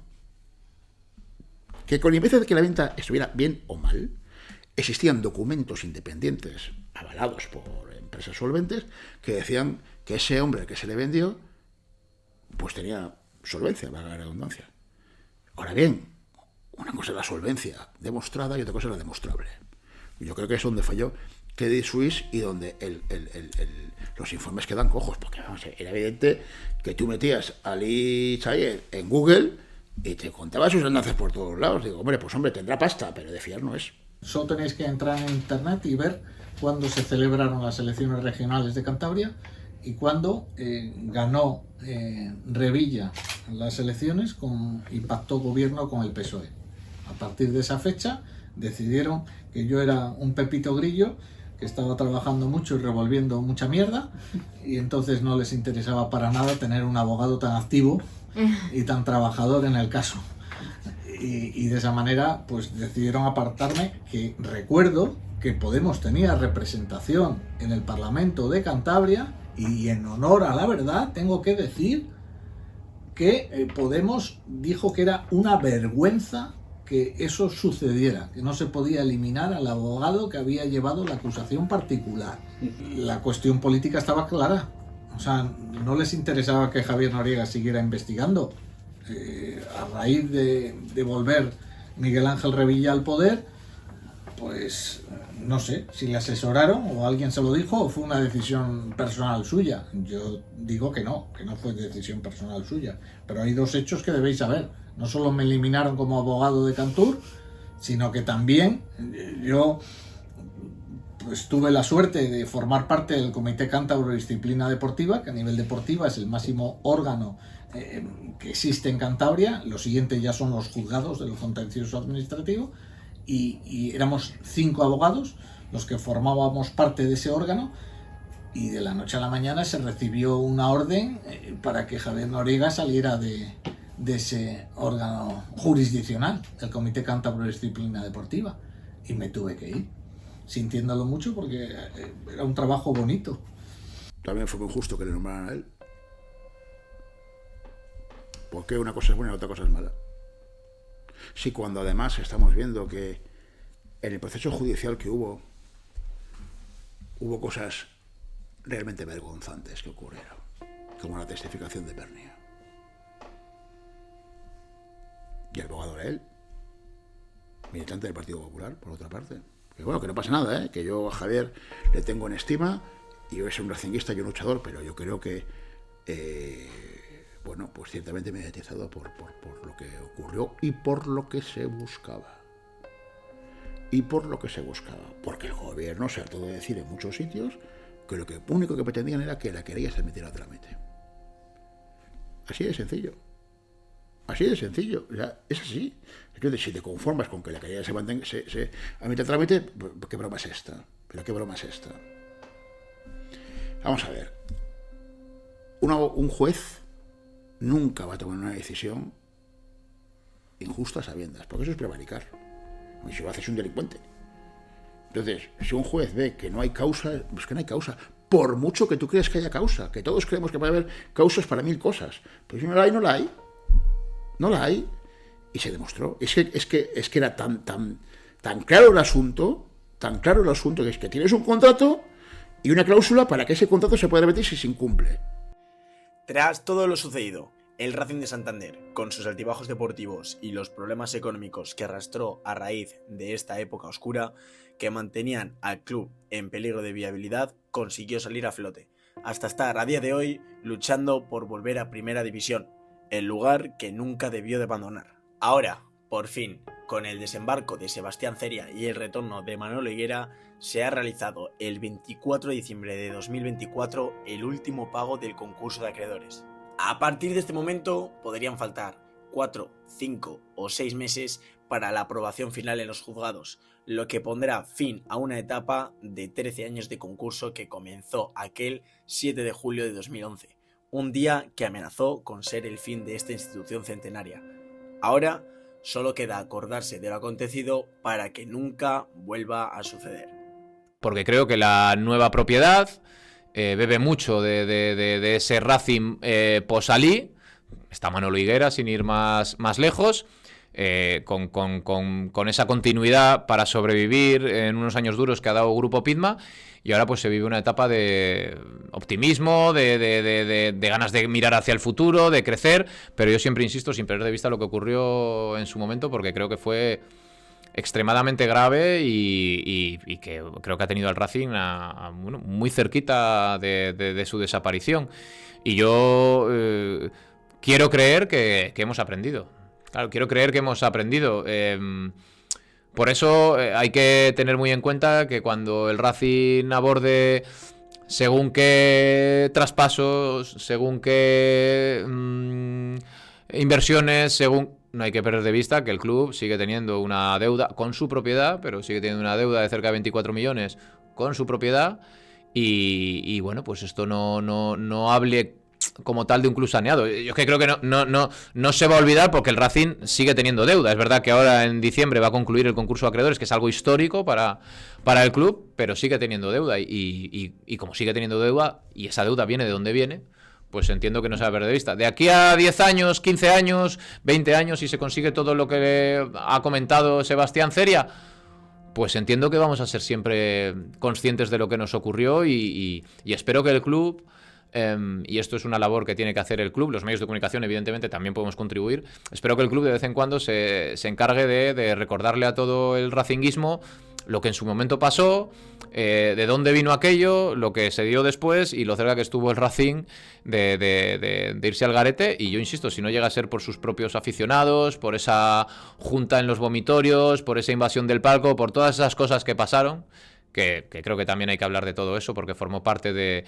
O sea, creo que sin la invasión del palco nunca hubiese habido un plante. Sin el plante nunca hubiese trascendido a nivel mediático más allá de nuestras fronteras a nivel internacional. Sin que hubiese trascendido, creo que nunca hubiese habido una alineación como la que se dio por parte de los políticos, de las peñas, de los actores sociales del Racing para sacar esto adelante, incluso de los propios medios de comunicación. Y esperamos no tener que volver a vivir nada similar. La importancia que tuvieron, de verdad, los aficionados, las peñas y esa masa social del Racing de la que tanto hablamos, con agentes sociales muy implicados y determinados nombres propios que fueron fundamentales para que, bueno, jugándosela incluso a nivel legal, pudiésemos vivir lo que estamos viviendo ahora, porque sin eso no hubiésemos vivido nada de las etapas posteriores. Es una historia, ha pasado 10 años, como tú dices. En realidad son más todavía, porque lo malo empezó bastante antes. 13 más. Sí, 13 por lo menos. Bueno, esto, o sea, el paso del tiempo lo que ha hecho ha sido que el Racing valore más, el racinguismo valore más la importancia de luchar, de sentir esos colores y de vivirlos y de luchar por ellos. Hemos pasado por algo que es lo más dramático que puede pasar en un club de fútbol, que es estar al borde de la desaparición durante muchos años, gestionados por auténticos sinvergüenzas que llevaron al club a la práctica desaparición. Y con el trabajo de la gente hemos conseguido que hoy, en el 2024, finales de 2024, tengamos un horizonte de esperanza de convertir al club en algo.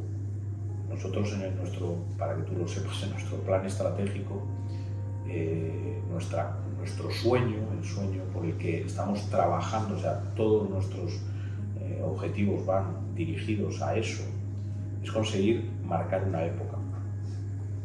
Es decir, 10, 14 años después, no sé cuántos ya han pasado, el objetivo del Racing, y tiene posibilidades clarísimas de conseguirlo, no sé si será al corto plazo, al medio plazo o al largo plazo, pero lo cierto es que el Racing terminará marcando una época y seremos un club de época. O sea, habremos marcado una época en los 112, que serán 117 o 115 cuando llegue, pero lo cierto es que marcaremos una época y eso nos debe al racinguismo en general. Ahora mismo hay un movimiento generacional muy importante de la gente joven hacia el Racing. Tiene que saber que en la vida hay muchas veces que luchar es un requisito indispensable para conseguir las cosas. Y aquí ha habido gente que, me voy a incluir, que hemos luchado mucho para que esto pase y cuando al final tienes en la mano poderlo conseguir, pues gratifica enormemente. Los esfuerzos tienen recompensa y esto, que en general es un mensaje casi que afecta a todos los ámbitos de la vida, especialmente en un mundo tan sensible y tan sentimental y tan emocional como es el fútbol, como es el Racing en este caso. A mí lo que me gustaría es eso, que la gente joven entendierais que hay momentos malos, momentos buenos, momentos en los que ganas, momentos en los que empatas, momentos en los que pierdes, pero que hay que seguir luchando. Hay que seguir luchando, hay que seguir peleando por los objetivos, por los sueños, porque la mayoría de las veces los sueños se terminan cumpliendo. Y entender que del Racing debemos cuidar todos, porque como dice el gran Gómez Samperio, que pocos equipos, pocos clubes pueden generar tanta felicidad. Es un motor de ilusión colectiva, motor de ilusión colectiva.